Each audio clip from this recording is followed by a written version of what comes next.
What up, you guys? We are here for our Saturday night secret sermon. We are right around midnight, the midnight hour, and this is our Secret Teachings of Jesus segment where I delve into the lost gospels. Just had some curiosity and always was interested in reading them, but I never, knew when I was going to have time, and I didn't know if I'd really follow through and could be consistent. And I was like, you know what? Let's make this a weekly episode. And sure enough, it's turned into like our most popular segment of the week. So I am glad everyone's loving it as much as I am. So so far we've been in the Nag Hammadi scriptures. These were the lost gospels discovered in Nag Hammadi, Egypt. The Dead Sea Scrolls were found in a different place over in the Dead Sea area. So they're similar, as far as like the content and the type of content, but they are just from different places. So that gives you some context. So, we have been in the Gospel of Philip for a little over a year now. And before that, we covered the secret book of James. And so if you are interested and you like this video, you can go to my channel and look under the Secret Teachings of Jesus playlist, and you can see every episode we've ever done.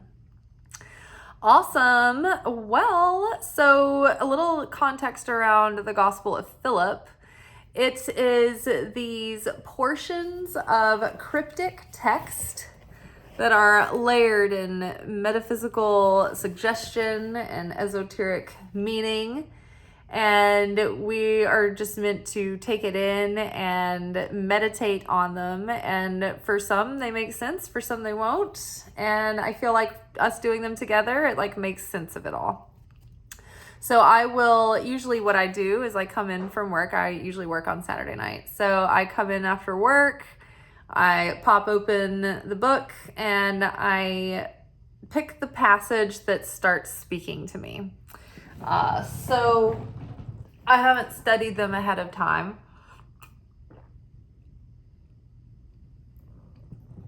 And as soon as I read through it a couple of times and I start to get ideas, I just go ahead and turn on the camera.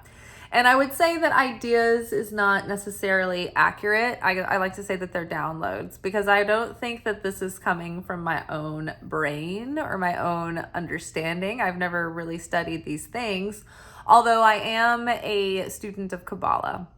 And I have been a student of Kabbalah for several years, and I've, read different types of Kabbalistic literature. So a lot of these references come from the study of the Kabbalah, which is as old as the garden itself. So without further ado, let's get into it. I will read the passage a couple of times poorly. I need to trim my bangs.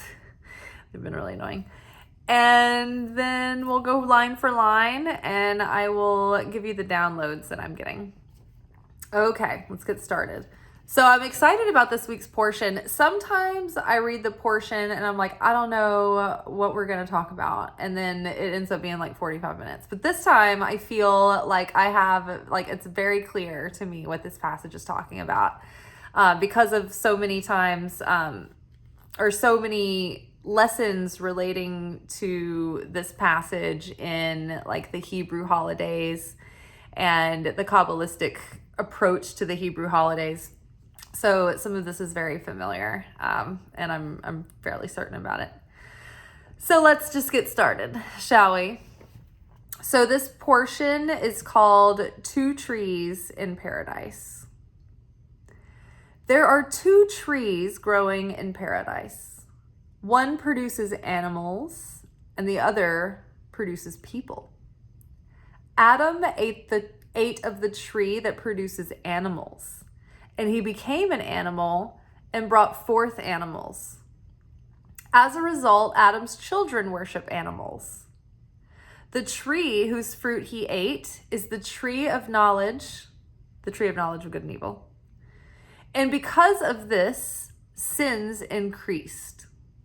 If he had eaten the fruit of the other tree, the fruit of the tree of life, which produces people, gods would worship people. As in paradise, God created people that people might worship God. So also in this world, people make gods and worship what they have created. It would be more fitting for gods to worship people. Let's read it again. There's a lot there. There are two trees growing in paradise. One produces animals, and the other produces people. Adam ate of the tree that produces animals, and he became an animal and brought forth animals.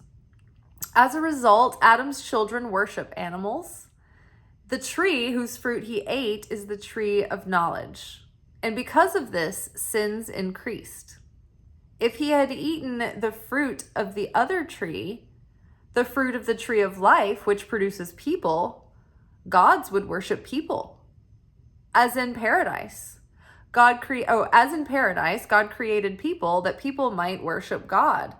So also in this world, people make gods and worship what they have created. It would be more fitting for gods to worship people. Okay, so there are two trees growing in paradise. So paradise is referring to the Garden of Eden. And the two trees that grew there were the tree of knowledge of good and evil, and the other tree is the tree of life. Now, the tree of life brings forth life and wisdom and elevates the soul. The tree of knowledge of good and evil introduced pain and suffering in the world. And when they ate of the fruit of the tree of the knowledge of good and evil, not only did it introduce pain and suffering in the world, but there was no death or illness or anything like that beforehand. So once they ate the tree of the fruit of good and evil, the knowledge of fruit and evil, then death was introduced into existence. So there are two trees. So this, we're about to deploy chart. Chart is here. So this is the tree of life. This is the map of the Godhead and the varying governing forces of the universe that make up the aspects of God.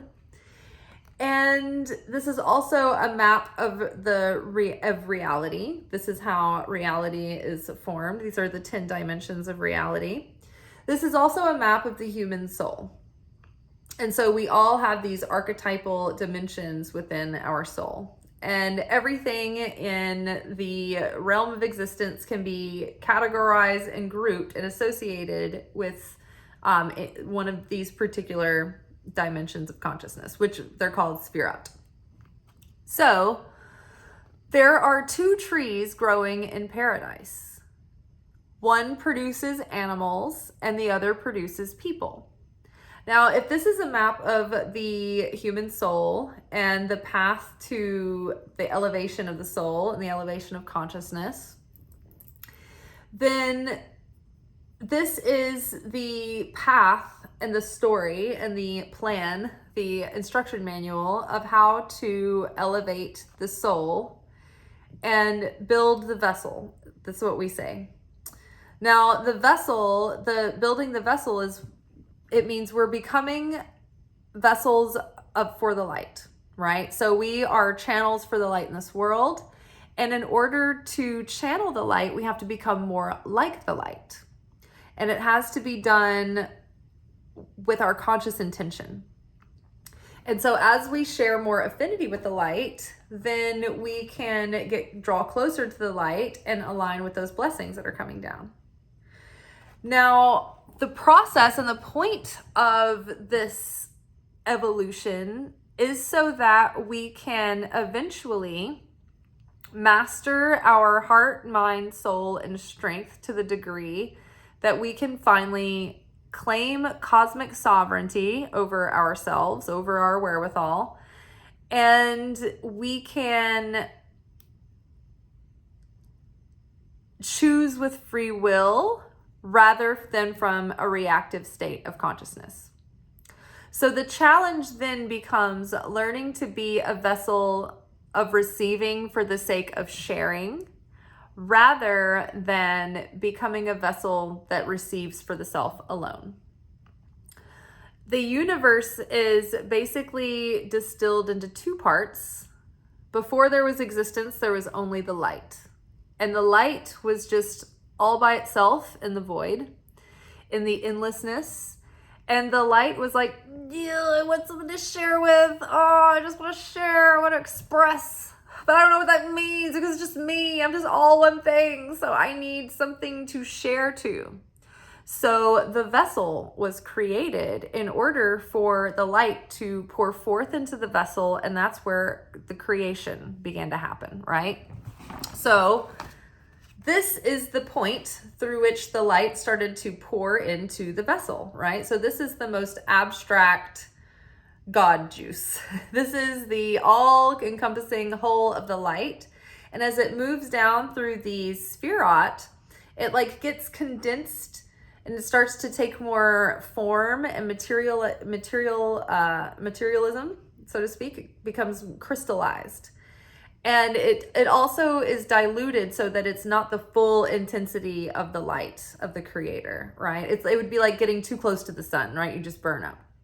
So it's diluted through this ozone of filtration, so to speak. So as we transcend as souls, one of the things that we are trying to achieve is to restrict the body consciousness and instead adopt a higher consciousness, our divine consciousness. So we're trying to overcome our animalistic instincts to self-serve and react based on defense mechanisms and survival mechanisms and sex, lusts and all of those animalistic flesh-like instincts, right? We need to rise above those instincts. It's not that we don't have them, like we need them, they're a part of us. But we have to transcend them so that we're not completely controlled by our animalistic instincts and our animal desires, our base instincts and our base desires, right? So let's get back to the portion. There are two trees growing in paradise. One produces animals and the other produces people. Okay, so the tree of knowledge of good and evil produces animals. And the tree of life produces people.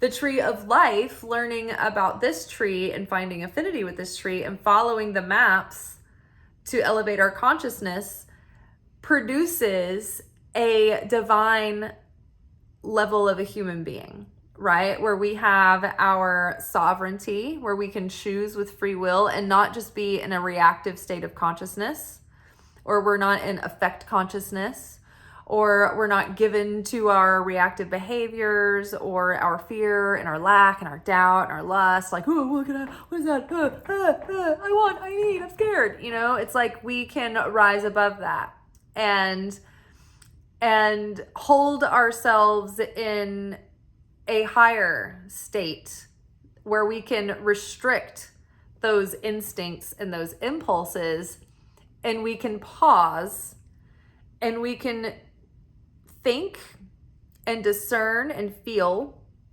and then choose, regardless of what our thoughts are, with what our feelings are. We have a choice, but we can't choose with our free will if we're still in like the reactive state, right? So it takes work, it takes practice, and it takes devotion and discipline. It takes taking on the yoke, working towards Christ consciousness. This is the Christ center here. This is where the Mashiach consciousness is. As we elevate up the tree, we get higher and higher, but no one has ever gotten this high except for Jesus, the Christ. That is a title and a level of consciousness. So most people are down here. We're here in the earthly realm, of the physical realm, but the ascended masters and people like the prophets and like say Siddhartha, the Buddha, different prophets and different sages over the ages have come to the level of Yasod. This is the level of prophecy and insight and psychic intuition, dreams, the astral realm. This is actually the gate through which souls enter and leave the physical space. This is like the hub on the other side of physical reality where all the action happens. This is like spiritual airport over here. And then all of this up here, these are the upper realms, right? This is where like there's angels associated with all of these spirit. These are the mysteries. This is the supernal triad, which is just this pure primordial energy. Up here, the primordial point is Keter. That is God in God's most abstract form. And then we have the supernal masculine, which is God's pure essence as masculine energy. It's almost like pure electricity. It's like raw, unadulterated potential with no shape. It's just like fire, like bouncing off of everything and ricochet and chaos. And then in order to have any sort of form or structure or sense, the masculine has to travel over here and be snatched up by the feminine, right? The supernal feminine gives boundary and shape and restriction to the masculine energy. So it catches it and it gives it border. And think about this, right? Every sitcom is like the out of control, chaotic dad who's like, you know, never gets it right. And then there's like the severe, like stern wife who's like, I told you, and you got to do this and get your act together, right? That's like a tale as old as time. So from here, these are just these abstract, it's almost like the primary colors where all the secondary colors and the tertiary colors come from these three primary colors. Same here, same idea. So everything flows downward until it becomes crystallized in the physical. Okay. So let's backtrack for a second. This dimension here, Yasod, the last stop before physical earth, and see how all of this is sort of grouped together up here and it's all in like a big cluster, but then earth is like detached, it's like separated, it's like further down. It fell when Adam and Eve ate of the tree of knowledge of good and evil. Once they ate, okay, so before they ate of the fruit, the world had not been, it was like here in its potential and its like highest form, but it wasn't physical. It wasn't physicalized yet. It was like a dream. It was in this astral realm where it's energy depicted into form, but it's not like there's not a physicality to it. So when they were up here, there was no death because there was no physical body. We were just souls, and the energy, it was just the energy and and we emanated, right? And all the animals were at peace, and everything just sort of was like, it would, like, you could just look at things and take in nourishment, and you didn't actually have to eat.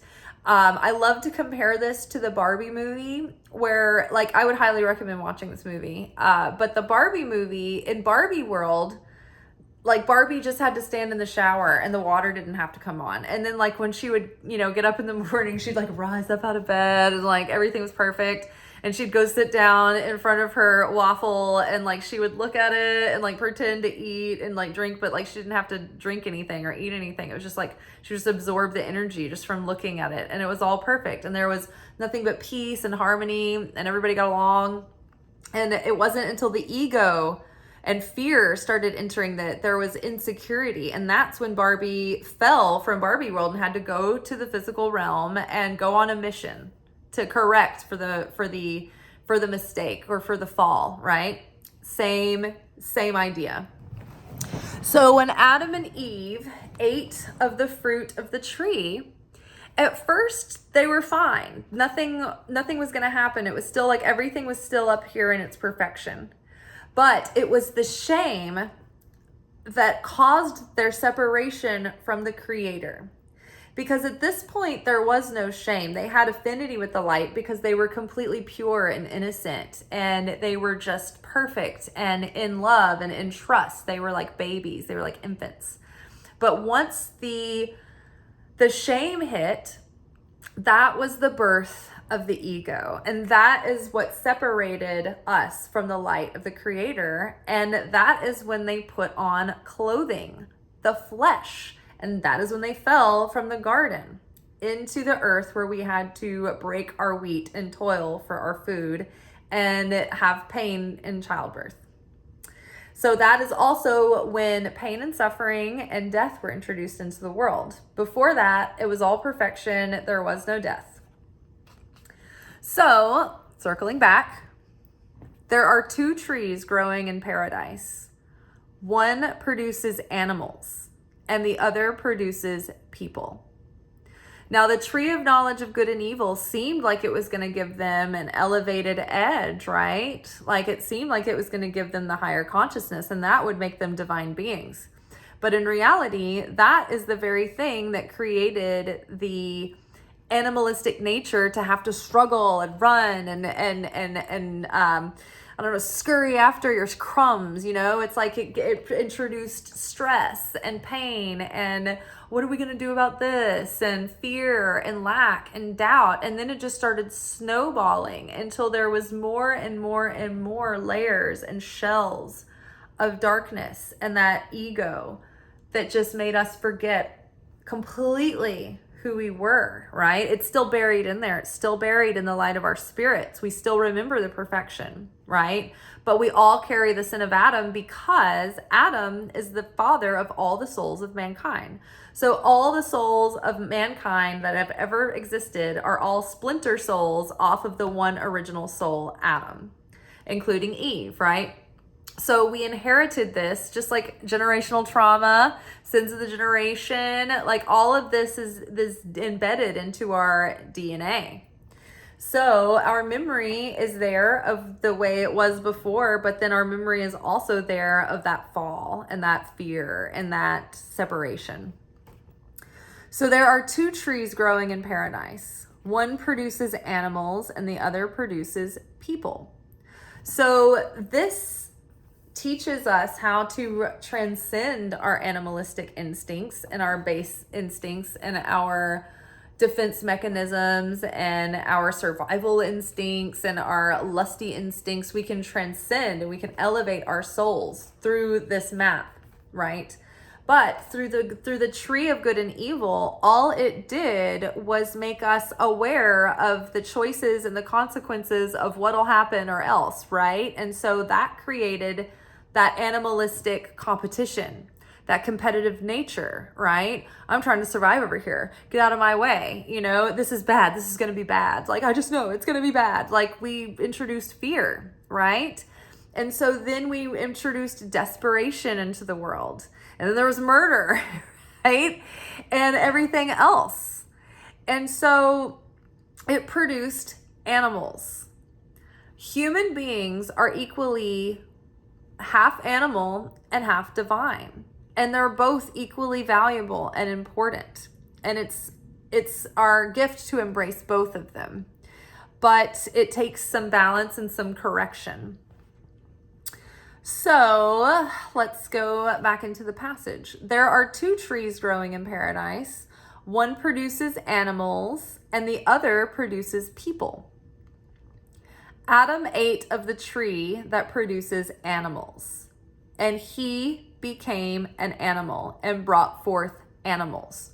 So before he ate of the fruit, he was not an animal. He was a divine human being, right? He was a soul without that animalistic nature that had been brought forth. And so once he fell, we all became these beings that were part animal and part divine. And our divinity had to be awakened because our dominant consciousness, our resting rate is like animal, desperate, struggling. end times. And then from there, it takes work and toil to actually get that nutrients, that spiritual nourishment back, to get that back, to get that connection back, to literally toil for our food, to transcend and elevate the soul in order to awaken that consciousness once more that can help us rise above the desire to receive for the self alone, or the desire to reach for instant gratification, right? Or desires driven by fear and lack and doubt and lust. And so he became an animal and brought forth animals. And so then all of mankind from there, we were all born into our base instinct. And then that's where we had to start from. It's like, okay, you're starting from scratch here. You're starting from the bottom, but you can elevate your soul. You have the opportunity to do that in this life. So as a result, Adam's children worship animals. Now, this is interesting. I just heard, I think it was Richard Rohr maybe, talking about this on Rob Bell's podcast. It's always interesting how I will hear just the right little tidbit from just this random podcast that will tie into like the week's lessons. It's not weird at all. Actually, that's how God works. So he was talking about how that even now we still worship a pagan god. The idea of a pagan god. And what that means is we put a graven image on God and we worship that. We think of God as a singular personality.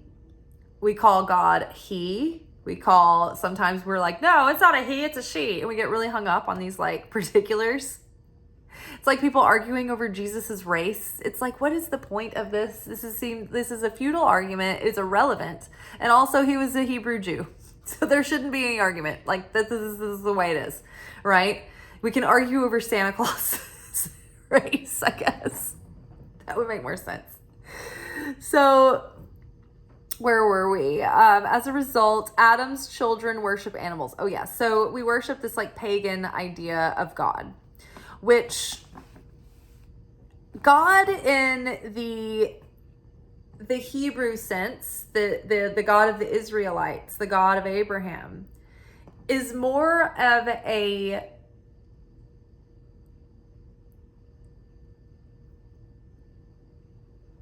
relationship dynamic that is a dance and a participation that we do with this essence that is all that is. And there is consciousness in this essence, but it is a participation with this beingness. And it's something that we take on and into ourselves and that we live and move and have our being in. And it is bigger than any person or old man with a beard throwing down his wrath and his lightning bolts and bringing fire down from the heavens.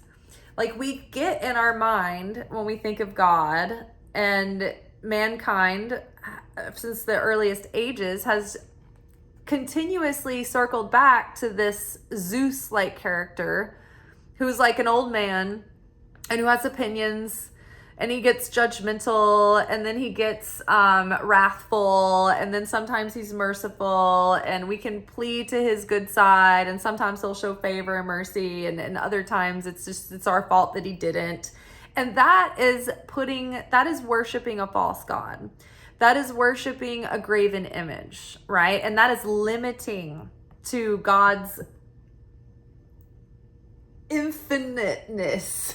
Like even beyond reality as we know it, all the multiverses, there's like these mysteries and realms that we know not, we can't even fathom. And then there are 3 layers of non-existence that get more non-existent as they go. It's like, can you imagine non-existence?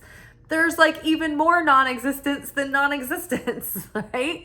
And then there's mysteries beyond that. So there's so much, so God is unfathomable, but it's so much fun to try, you know? And to reduce God to a personality that can be negotiated with or affected it is a very animalistic, base-like belief. And so, it's like we're trying to make God in the mirror of our image. And that's just not the case. And so as a result, Adam's children worship animals.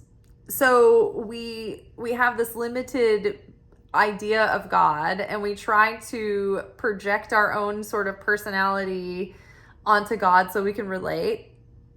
And then we degrade ourselves from our higher power because we're not even like giving it the all, the chance to be more than just, I don't know, an old, like a dad, like an old guy, right? And it's like the God of all that is our Father. We came from this, right? And it is a masculine energy because it was giving, it was sharing, and it had to share into the receiver, the feminine, the vessel. The feminine came second in the original God and vessel, but also like in the garden when God created Adam, and then Adam shared part of his flesh to create Eve, right? It was a repetition of the same form, of the same story, and we were mirrored in God's image in that way.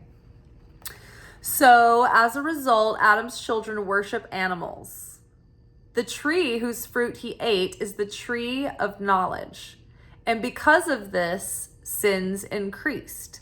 So remember when we were talking about, it's like, okay, so now that we know, oh gosh, everything's closing in on me. I'm feeling stressed. I'm feeling like I need to do something competitive. I need to like step on anybody I need to get to the top. I'm gonna have an affair now. Like, I need a drink. I need some drugs. Like, let's get a prostitute. Like, it just snowballed, right? Like, let's go to the strip club. Like, I gotta get to Gamora. I need to get into an orgy. Let me go to Burning Man. Like, because of this, it just like spiraled out of control, right? We were just completely consumed by fleshly concerns and fleshly fears, and believing that if we give into fleshly lusts, that it will distract us for a brief moment and make us forget about the oblivion that waits. So yeah, we understand that, right? Sins got worse. We ate of the tree, sins got worse. We knew too much. We could have been in ignorant bliss, but no, we wanted to know. We wanted to know. We just had to know. So the tree whose fruit he ate is the tree of knowledge, and because of this, sins increased. If he had eaten the fruit of the other tree, the fruit of the tree of life, which produces people, because people are greater than even the angels, right? We have the ability to be even higher than the angels, and the reason being because we have free will. The angels are given a one-track mind. They have a one purpose, and they do not have free will. They are servants. They are servants to humanity. But they have more power because they are not working against themselves, right? They don't have that animalistic part of them creating fear and creating doubt and creating lust and distraction and basically creating a bunch of static within their instrument that could be producing miracles, right? Think about Jesus was uninterrupted. It's not that he didn't have concerns or emotions, right? But he didn't have that ego getting in the way of the will of God being channeled through, right? He wasn't like, well, what about this? You know, it was like, he was just like, all right, I will be done. Like, let's do this. He didn't question. He didn't hesitate. He was like certain that like, okay, this is the plan, whether he wanted it to be or not. And he wasn't always happy about where the plan was going, but he knew that that was the ultimate highest good. And so he wasn't giving pushback. So let's see. Okay. And so Jesus was the ultimate vessel of receiving for the sake of sharing. And so if we can overcome those lower base instincts, we do begin to become more sovereign beings, right? We learn to observe and to catch ourselves before we do reactive behavior and before we go into these reactive thought patterns. We can learn to evolve and to transcend that through devotion and discipline and taking on that yoke. And, when Jesus is like, I'm the way, the truth, and the life, it wasn't that he was like, just worship me and be Beatlemania over me and like be obsessed with me, like have porcelain plates with me doing this, like wear me on your clothes, like to tell everybody every second that like, you're a Christian. It was like, listen to what I'm saying and do what I'm trying to show you, like how to do this, like how to be, like, but listen to me. I'm trying to give you the way that's going to liberate your consciousness, that's going to liberate your soul, that whatever, regardless of the circumstances of this year's oppressor, you're not going to be living in fear and torment, because it's like you're going to be sort of like, you're not buying into that circus anymore. It's like, I'm here, but I'm not here, right? I'm living in the kingdom of heaven. And so I am now in another bubble from the chaos and the circus going on. So if he had eaten of the fruit of the other tree, the fruit of the tree of life, which produces people, gods would worship people. So again, we have the ability to be supreme beings with the Christ consciousness and with the ability and the authority to do what Christ did, Jesus of Nazareth did on earth as the Christ. But we're working against ourselves. Like we're tripping over our own feet every step of the way. We're tripping over that animalistic nature in us to want to receive for the self alone, to want to make sure that our little flesh is like taken care of, to push our neighbor out of the way, make sure we get ours and all of that. And it's just this human nature that we're prone to. But it's that human nature, it's that flesh that gives us the tendency to make it easier. It's so easy. It's so much easier to be a selfish dickwad in this world, isn't it? It's so easy to be an asshole and to be selfish and to be, self-centered. But it's so much harder to self-sacrifice and to do the thing that's the act of sharing, and to transcend our anger and our differences and our prejudices. It's so much harder to do that. It takes sacrifice, and it takes choice, and it takes will, and it takes strength. And that is what gives us the higher status over the angels. Because if we do choose with our free will, not going through life in a reactive state of effect consciousness, griping and grasping and crawling in desperation, but we can actually claim our sovereignty, and we can choose to move with intention, right? When God says act now, we do it. We're not spiritually lazy, we're obedient, and we're on the timing. But if we need to stop and we need to wait, and we're at the risk of making a reactive choice that can have consequences, then we know that we can slow down, we can pause, we can observe ourselves, and we can decide what to choose, right? We can tune in, we can say, you know what, I'm going to pray. I'm going to go inward, and I'm going to ask God for an answer on this, or I'm going to ask God for guidance on this. And I'm not going to react in a dark state that perpetuates negativity. I'm going to try to actually take the cosmic scale and push it to the side of good by transmuting the darkness for good. When you change that negativity within you and you overcome that and you transcend that, you push the cosmos forward. You change that scale. It's not just that it's only affecting you. It's affecting the whole of humanity and the whole of existence. So it does actually serve others when we overcome our own selfishness. Not only in like our interactions in life does that negativity in you not perpetuate and spill out onto other people, which then will spill out onto other people, but it's actually making a grand scheme of a difference that we wouldn't think. It's just like, what am I going to do? What difference can I make? It's just one person. It's like, that's a lie. That is a classic lie of the opponent to make us feel futile and powerless. but we are not powerless. We are more powerful than angels, but we have to awaken that power within us, and we will be given more authority when we can be trusted with that authority. If he had eaten the fruit of the other tree, the fruit of the tree of life, which produces people, gods would worship people, right?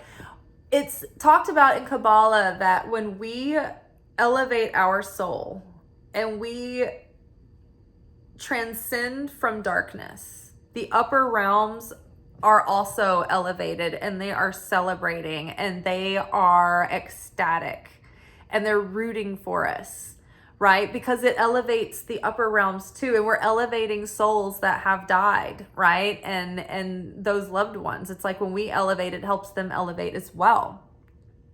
So gods would worship people. The fact that we have to choose to be better and to choose the higher route, to choose the higher ground, to choose the light, that makes us sovereign, that gives us a status of like spiritual royalty. We are sons and daughters of the Almighty, right? So also when we help another person who is in darkness come out of that darkness, that elevates the higher realms, and it's a huge, huge deal. The higher realms are more excited and impressed by someone who has been in total darkness, who finds their way out, more so than a person who's always lived a nice life, right? The person who's like, well, I've always gone to church and I've always done good things and I've never done anything bad. And that's not a bad, like, that, nobody's hating on, the good person that's just always been status quo good. But what's a bigger deal is when the darkness is defeated, when it has a hold of someone and you can reach down and grab them and pull them out. That is a huge, huge win for the upper realms. And they are roaring with applause when that happens. It's a huge deal. As in paradise, God created people that people might, it says create God, but in the footnotes it says that possibly correct to read worship God, and that would actually match the passage better. But let's think for 1 second, like, okay, let's go by what they translated. So as in paradise, God created people that people might create God. Well, so also in this world, people make gods and worship what they have created. God created people that people might create God.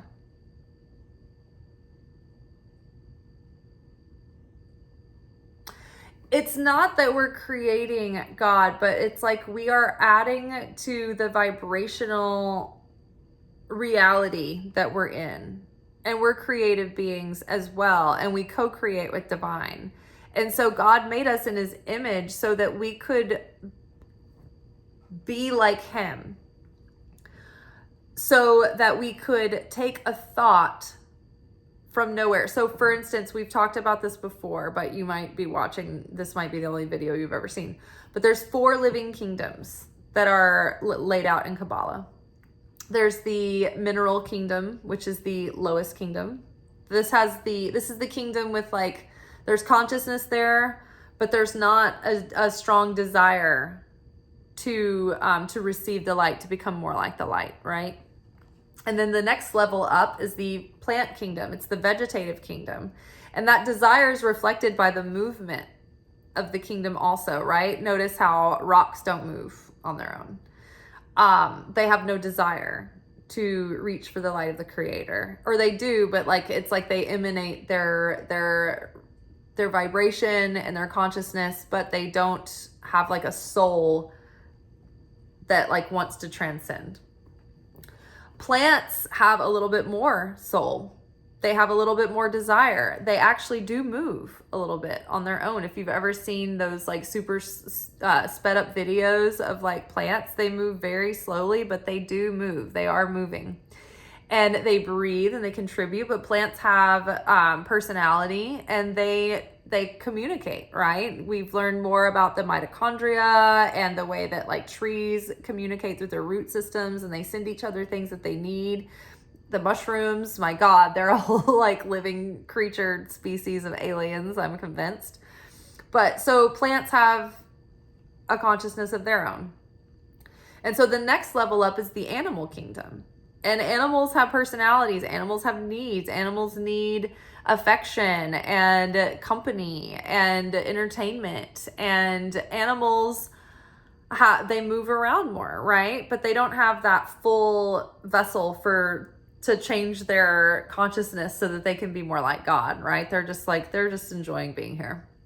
So there's that. But then there's the fourth kingdom, which is the speaking kingdom, and that's the human kingdom. And that's because that's the way we share affinity with the light, that power to take something from nothing and bring it into the physical, which is a thought that becomes formed into a speakable, visualized idea that you can speak into being. And that is the first act of physicality. That's the first act of manifestation, is to speak an idea out into being. And so our mouth, our speech is very powerful, and we share that in common with God. So God created people that people might create God, might create like God, might add back to the all of creation, right? If God is omnipresent and God is everywhere, and we are speaking reality into being, then we are adding to the body of God everywhere we go, for better or for worse. But let's go back and read this as if it says worship God. So as in paradise, God created people that people might worship God.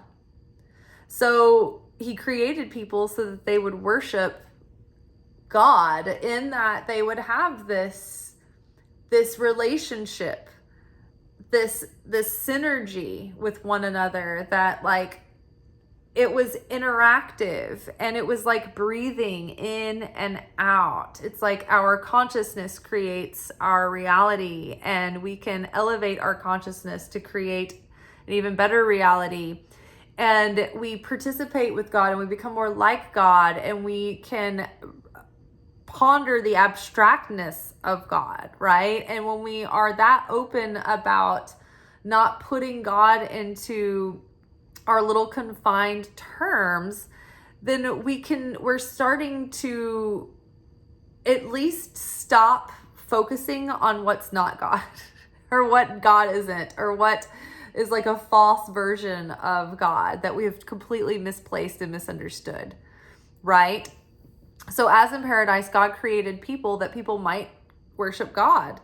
So also in this world, people make gods and worship what they have created. And so in this world, we create gods that we worship, that we created. We create vessels that we put all of our emphasis and all of our hope in, and all of our investment in, and all of my happiness is dependent, my fulfillment is dependent on me getting this. It's like we project onto everything, and we make those things our God, because those things can affect our state of being. They can affect our consciousness and our the way that we perceive reality, and the way that we feel, and the way that we act and believe towards others. And we create these stories about what our reality is based on these projected vessels and gods, right? We get so hung up on the vessel that we forget that it's God within all the things, and what the fulfillment that we're really seeking is that connection with the divine. But we don't know it's the connection of the divine that we're craving. And so we just look at the vessels. We're like, I want that person. I want that Porsche. I want that Corvette. I want that vacation. I want that mansion. I want another house. I want to get my lips injected until I look like a freak. I want giant cheekbones, and I want my eyes to bug out like this so I can feel young again. We worship things that we create, and they're empty, hollow idols. So also in this world, people make gods and worship what they have created. It would be more fitting for gods to worship people. Think about it. It is more fitting for God to worship us than it would be for us to worship anything that we've created. And this is why. Because what we create has no life in it. It's just garbage that's gonna dwindle away into dust. The batteries will run out. The mold will take over, right? The material itself will disintegrate over time. Everything that we create, it doesn't have a soul. It doesn't have a spirit. There's nothing eternal in what physical people can create and produce, right? We steward human beings through, right? But they're not, we don't create them on our own, you know, and we can, but they're weird test tube people who will not have a soul unless God says you can have a soul, right? So we create AI, and that is soulless, and it is scary. And it is actually starting to oppress the human spirit and the human soul, because just look at social media. How are you supposed to compete with AI that's now writing copy for companies, and people are generating AI paintings and art as if it's their own talent? They're like, look what I did. And it's like, you just communicated to a system kind of what you wanted it to produce, and that's what you did, but you didn't create anything. There's no soul in that. And so then the algorithm is flooded with things that people don't even create, right? Have you already seen the commercials where people were like, you don't even have to be a writer anymore. You don't have to know anything about anything. You can just get AI to write you novels and books, and then you can sell them. They can be bestsellers on Amazon. And so now there's like people buying books that are written by nothing, just generated garbage that's probably no one read. No one bothered to read or edit. And it's just like, okay, I'm just going to take this garbage, the world system, the Antichrist. If you ask me, the Antichrist is probably not going to be a person, but it's going to be the world system buying into empty, soulless shit that actually suppresses mankind and crushes the human soul and crushes the human spirit and waters down and dilutes human creativity. So God create God. So also in this world, people make gods and worship what they have created. It would be more fitting for gods to worship people because people have a spirit. People have a soul. People have creativity. People have to develop their skills. You know, a master painter, even a genius, had to really refine and master that craft. And so that is to be appreciated and exalted and applauded more than the little, you know, things that we can generate that we are so obsessed with that they're like, oh my God, a Tesla, look at him, you know, and it's just like, we're colonizing Mars. Like, you know, that might be useful at some point. But it would be more fitting for gods to worship people, because when we awaken our soul and when we awaken our spirit, that awakens and elevates the upper realms as well. And it actually affects the cosmic scale of good and evil. And the fact that we have a spirit and a soul at all, that is priceless and eternal and unchanging, and it can't be killed and it can't be destroyed.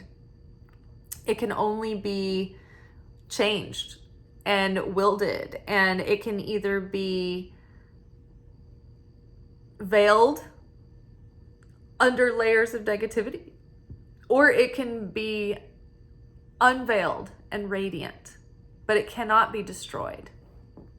And so that is worth more. That would be more appropriate for gods to worship that than for people to worship the things that they create.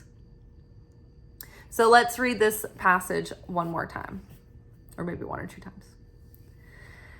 There are two trees growing in paradise. One produces animals, and the other produces people. Adam ate of the tree that produces animals, and he became an animal and brought forth animals. As a result, Adam's children worship animals. The tree whose fruit he ate is the tree of knowledge. And because of this, sins increased. If he had eaten of the fruit of the other tree, the fruit of the tree of life, which produces people, gods would worship people. As in paradise, God created people that people might create God. So also in this world, people make gods and worship what they have created. It would be more fitting for gods to worship people. So again, one last note on gods, people worshiping animals as opposed to worshiping God. Back to the pagan idea of this old man in the sky with a beard, albeit he might be chiseled, with his lightning bolts, but we have this like graven image of God. And that is in alignment with the tree of knowledge of good and evil that we ended up with. And then that's the kind of image of God that we took away from that. Whereas if you'd eaten of the tree of life, this tree, you would have a more abstract and full, not understanding of God, but a beginning foundation from which to ponder God from and participate with God, right?